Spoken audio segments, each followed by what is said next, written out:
In this video podcast series, Train of Thought, Barry takes a deep dive into the subject of digital disruption.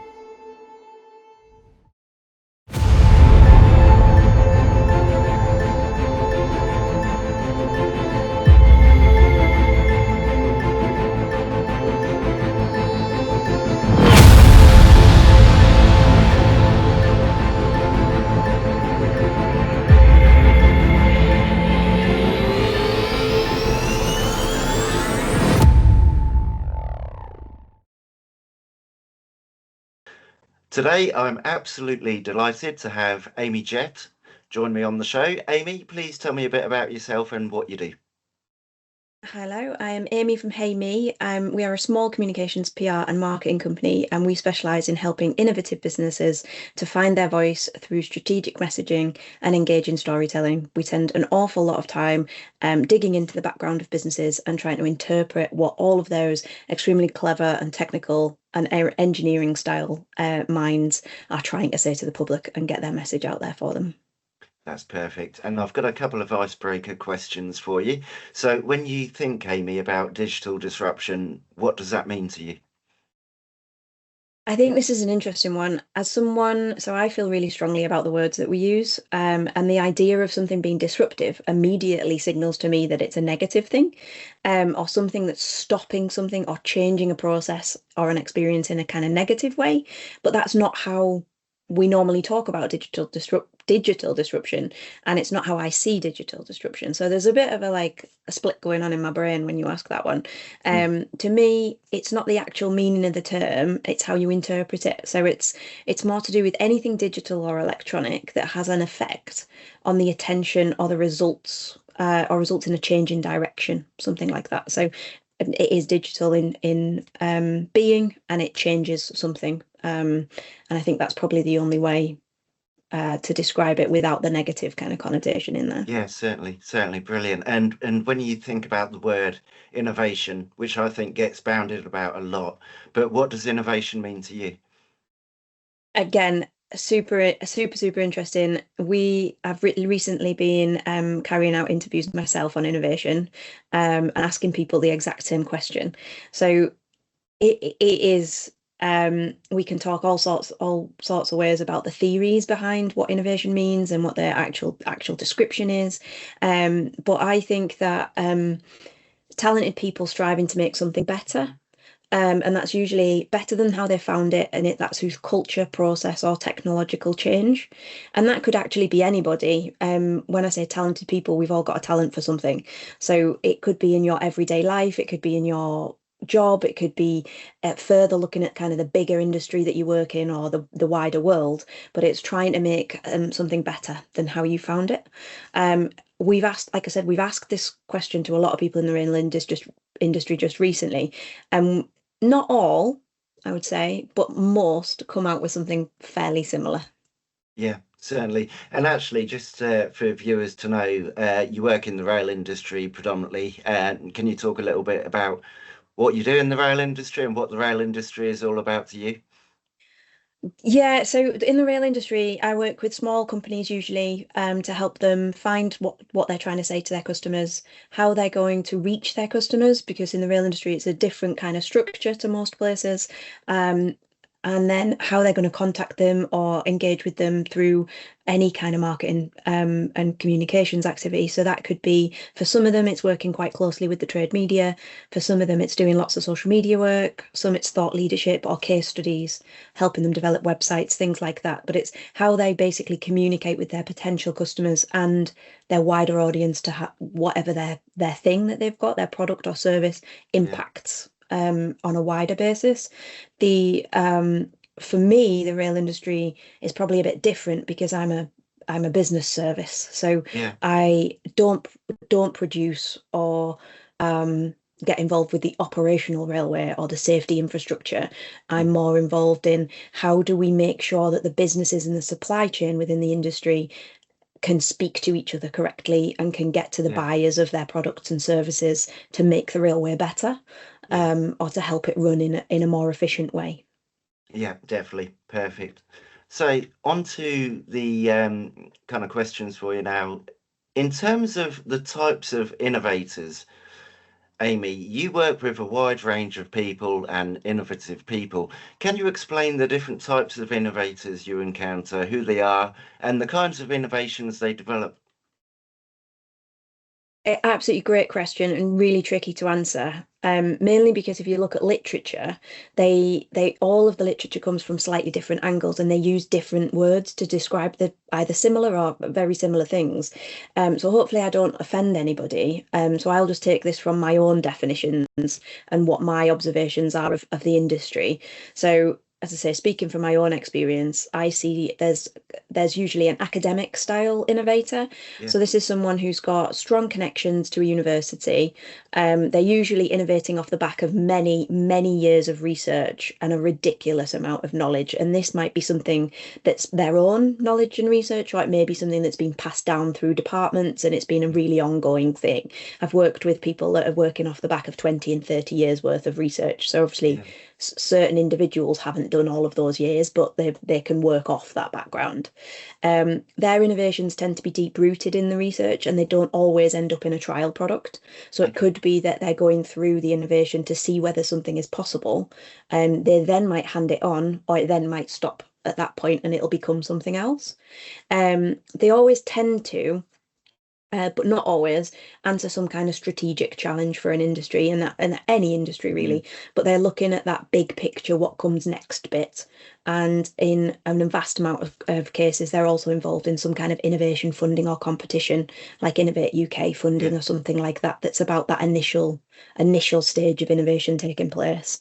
Another group is the that group that have got like industrial or in experience, like they come from somewhere where they're adapting and creating because they've experienced it or they know that it's from the history of a specific industry and they've gathered all the experiences from their work and from their colleagues and they use the experience to see the opportunities of improvement, Mm. and then they'll come up with new solutions. So that's probably the biggest contrast group. So academics come from big amounts of research and Yeah. industrial come from a lot of experience on the ground kind of thing.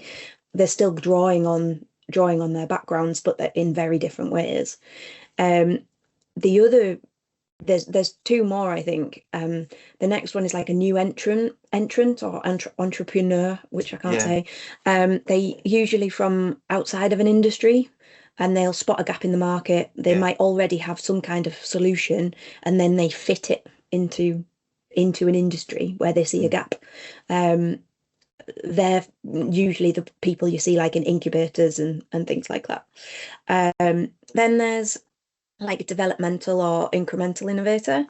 Um, there's no big splash in this group. Like, so they are innovating quite quietly over a number of years. They're Mm. embedding themselves into an industry, or they might already be in it, working in it. And as they work, they solve problems.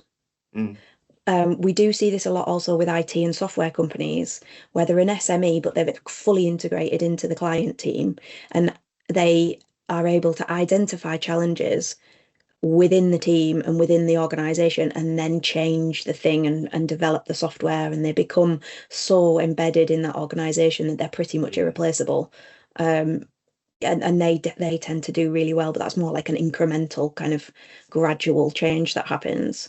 Mm. um Finally, it's probably really, really good to just mention the facilitators to innovation. So in rail particularly, and in kind of those transport environments, infrastructure environments, Mm. the facilitator is usually someone that comes within. So they marshal the innovation, or they're the sponsor to that piece of innovation or that solution or that challenge, Mm. and they sit in the organization, in the client organization, and they're dedicated to helping the SME or the solution come through the Yeah. process and helping it to succeed so that it is something that can be used. And I think that's the key term. Like there's all sorts of innovation happening in the UK. We are a hotbed for it, and Yeah. and we've got very good structure for the initial stages, the research, the trialing, the getting something to be able to be a viable product that can actually exist and know that it works. It's the how do we make it go that next step? Yeah. And that's the big question that's on everybody's on everybody's lips really at the moment, and these facilitators are kind of there to help that along as best they can. Yeah, I think it's one thing to have a great idea, but I'm kind of here at the minute myself. Then to try and get that idea to become a reality, and all the associated development and hard work behind it. So that's brilliant. Thank you, Amy. So next question. Human traits and innovation. Do you think there is a particular human trait that makes someone innovative, or is innovation something anybody can achieve? Oh, there's definitely traits that make it easier for some Mm, people more than others. I think it actually comes down to that old age challenge about most humans have a problem with change or have a change challenges yeah, humans yeah. generally. So I think some people actively seek out change and are Mhm, happy to like they're the ones who drive it, and others dig their heels in. yeah. And though I probably bet that the people who resist change in one place are chasing it down somewhere else in their lives. And I think we've probably all seen that in a working environment. There'll be something comes in from management, somebody will dig their heels in because they've done it a different way their whole lives or their Mm, whole working careers. But then somewhere else in their life, they'll be really striving towards. They'll have the most recent iPhone or something, or they'll be the first one to pick up a new piece of technology or whatever. But yeah, in another element of their life, it's really important for them to have the structure. Um, I do think that the most important trait for innovation is curiosity. yeah. Curiosity and determination. So you really need to be curious about the world to seek out new solutions to all problems, and not just stick with it and dig your heels in or whatever. And you need to be determined because the road is not going to be straightforward. Mm, You are going to come across a lot of barriers in development, probably. You're going to go yeah. backwards and forwards in how you structure something, how you make it work. You're going to go through that trialing process. And then to embed a new solution in an industry, you're going to need a whole another level of to get through all the safety hoops or all of the Mm, standards kind of things that are needed there, and introduce it to the world and get it working in a real world example. There is actually a little bit of research that backs it up. So the personality trait that's linked most to innovative thinking, psychologists call it the openness to experience, mm, and grit or resilience shows up again and again through some of this as well. So yeah. it is something that's fairly well established that these are the kind of two things that come up most. Mm, brilliant. Thank you. And so when we think about the mindset, what mindset would you say, Amy, people need to innovate successfully? I think the innovation mindset is based on the pillars of curiosity, Yeah. determination, as I've just mentioned. Mm, And for an innovation mindset, something that is personal, rather than an organizational culture or a way of doing things. yeah. Individuals need to be open to the ideas of change, and they also need to have something that I'm really kind of passionate about. You need to kind of have space in your mind to innovate successfully. Yeah. Everybody knows if they're too busy, they've got too many things going on, they can't think straight. And I think if organizations can give individuals space, that's where their role comes in. They promote and support innovation coming through, then that's the most successful environment. And those people that are more likely to innovate will do so because they've got space, they've got calm, Mm, they're allowed, they're given permission to innovate by the organizations giving them that kind of space as well. that's perfect. Yeah. I mean, 10 years ago, that's just made me think back to then. I was given a challenge, and it was an innovative challenge.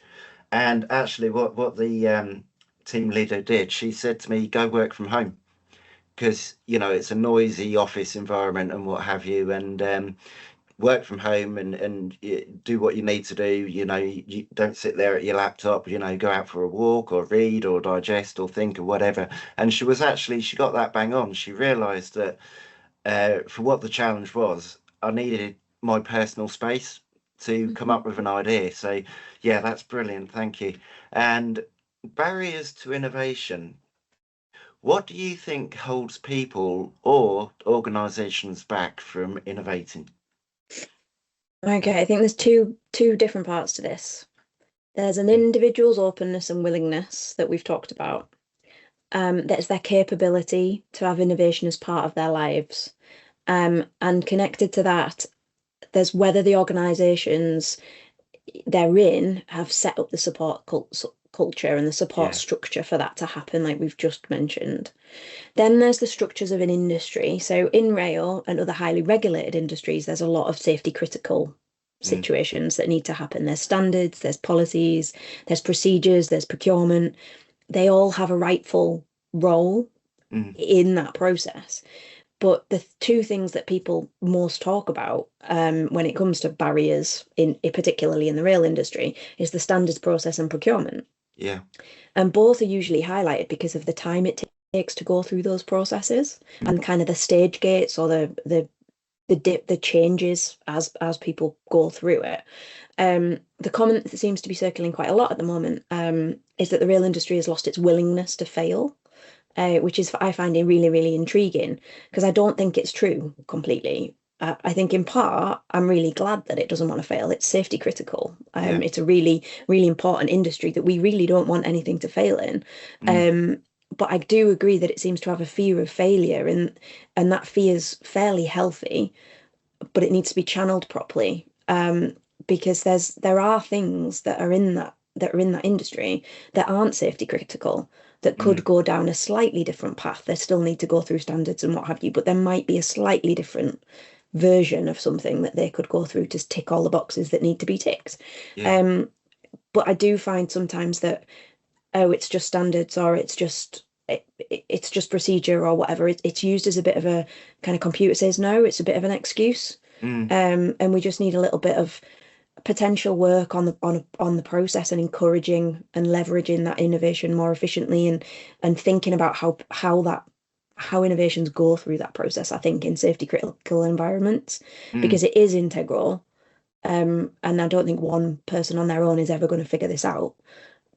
But there does need to be stopgaps. There does need to be safety points in it. Mm. There also needs to be a better process that's more streamlined. Otherwise, we're losing a whole lot of intellect and an Yeah. awful lot of solutions down a line that could be adjusted slightly. Mm. Mm. Um, Definitely. there is a lot of work going on about this in behind the scenes to address the challenges and the Mm. barriers that face innovation. And I do think that in the next year or so we're going to see a different story. So I don't think, like I say, that the thing that I've flagged there about the process, I don't think it's standing still. I think there's work Okay. happening. And I think that we'll see something different in a few years' time. Okay. Interesting. Let's see.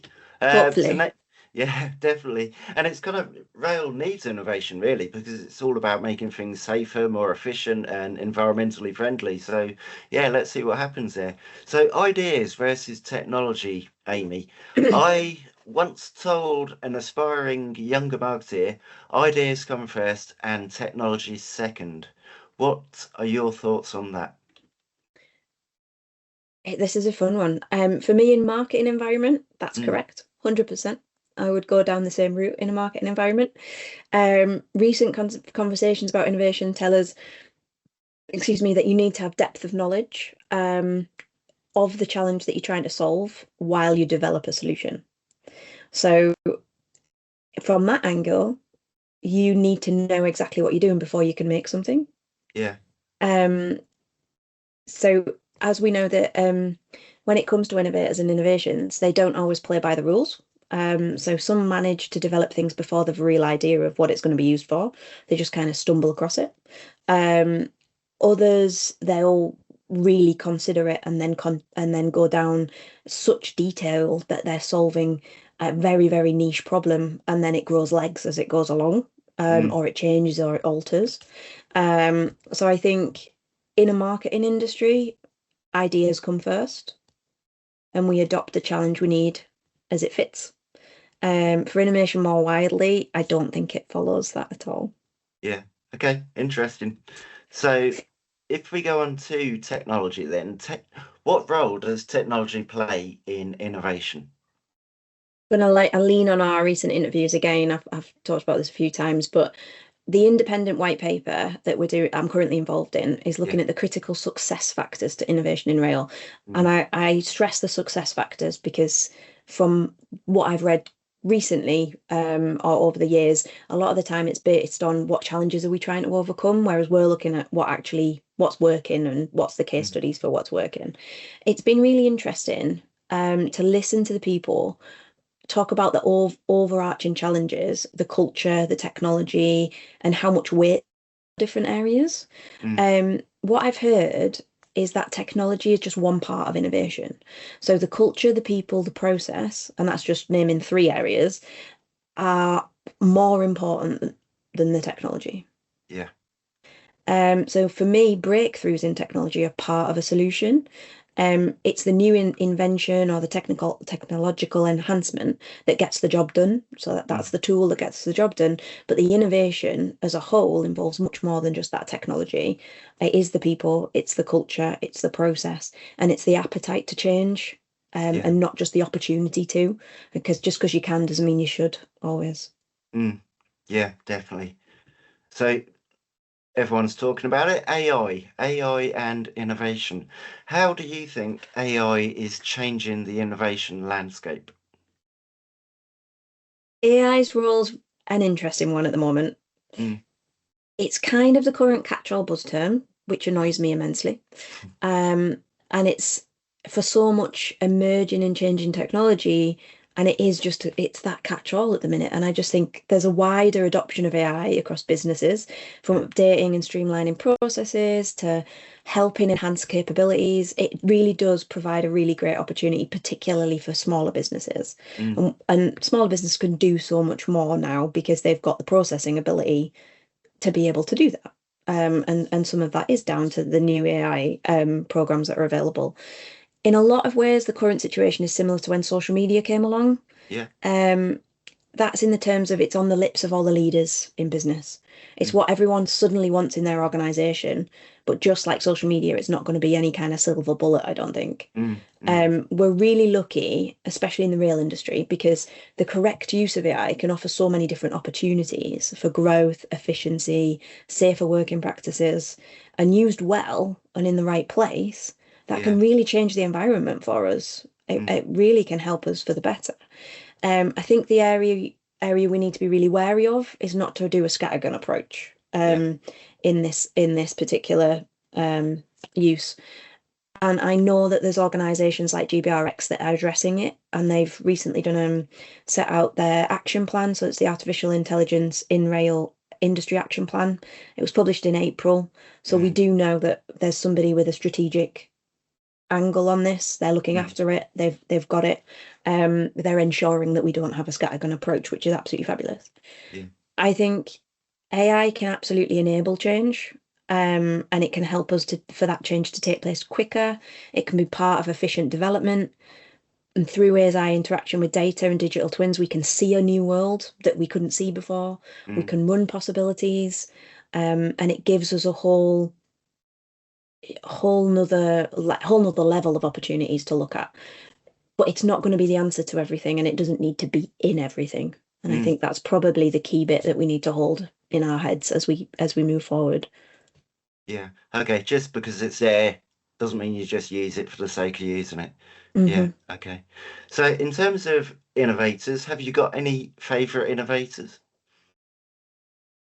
I don't think I have a favorite innovator. I think innovations come from all manner of places and all different types of people. I love the way that innovators think, and that's not just the kind of tech engineering, people coming up with bright spark, brand new products and cleverly putting them together. This is no more about the types of people involved. So they're so passionate about what they're doing.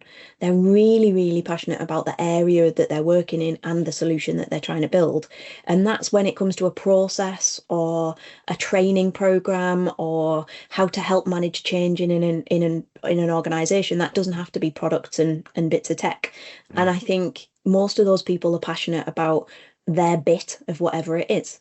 And because we've got those people that have that drive, they're a different breed to speak to. They're so exciting. And when yeah, you speak to them, their energy just comes out and you yeah, take it in as well. And that's what I love about it. So I couldn't pin down a favorite person or a favorite company, because I think that would do everybody else a disservice. yeah, I just love the energy that they give out. yeah. Perfect. That's wonderful. Listen, Amy, thank you so much for today. Can you just let people know where they can find you online? Absolutely. You can find me on LinkedIn as Amy Jeffs, or you can look up the company website, which is Heyme, which is HEYME.co.uk. It is not to be confused with Amy, the tier one contractor in rail. Cool. Yeah, don't get us confused. You'd find something entirely Does different. that happen often? Does it? Yes. Yeah. Well, Amy, brilliant. Thank you so much for your time today. And innovation is just a fantastic subject, isn't it? And I think we could go on forever about it. But no, that was a really good deep dive. And thank you very much. Thanks, Barry.